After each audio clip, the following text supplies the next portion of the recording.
Hey everybody, welcome back and Happy New Year. Okay, so let's get started. Agent Carter just came out this past Tuesday, and I kind of want to talk about that a little bit, so here we go.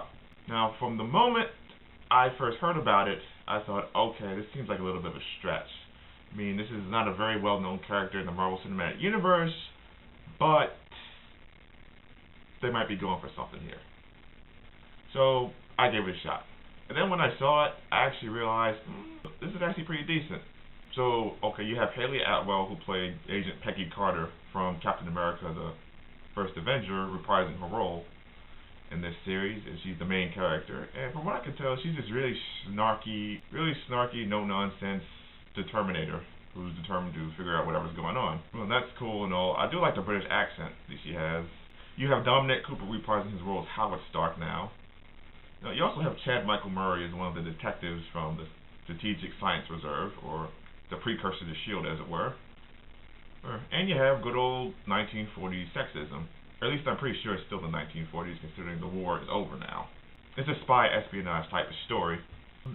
So there's this mysterious guy walking around with chemicals or whatever, selling them to whoever the highest bidder is. And that's basically all I'm going to tell you right now without spoiling the whole story. Now, there are a couple of Easter eggs hiding around here. You do have Jarvis, who's actually a real person now, with a British accent, which kind of leads me to wonder how he ends up becoming a robot AI in Iron Man. As a matter of fact, the show even starts with the ending clip to Captain America, the First Avenger, and I'm like, okay, that's kind of a given there. And there's a couple references to Captain America in there, and eventually she won't see him again for another 70 years or whatever. Gotta be honest here, when I first heard about it and they were actually advertising, I thought Marvel was actually making a stretch now. It sounds like a cash grab. But in reality, it's not that much of a cash grab. It's actually pretty good holdover until Agents of S.H.I.E.L.D. comes back. It's also kind of nice to see that there are other characters in the Marvel Cinematic Universe and not just the main people that get some attention, and I actually kind of like that. The other thing I wanted to talk about is the Ant-Man trailer that came out after the show ended. From what I gather, Michael Douglas is the original Hank Pym or Henry Pym, and Paul Rudd's character is now his successor. The trailer overall didn't really wow me. It didn't impress me, but it was just, okay, it's an Ant-Man trailer. Ant-Man is coming out. The average person who saw this trailer probably was like, Ant-Man? Who the fuck cares about Ant-Man? You kind of should, actually, because Ant-Man, if I'm not mistaken, was one of the original Avengers in the comics. So it would kind of make sense for him to be there, especially since all the Avengers are already out now and still have their own storylines.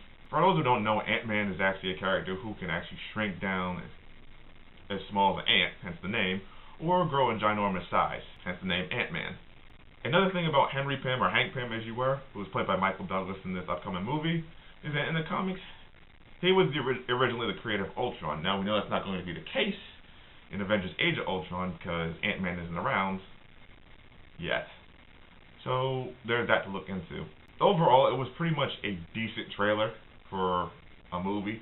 It's probably not going to wow a lot of people. It's probably just as obscure to a lot of people as Guardians of the Galaxy was. But the thing is, though, with Guardians of the Galaxy is that ended up becoming a major hit.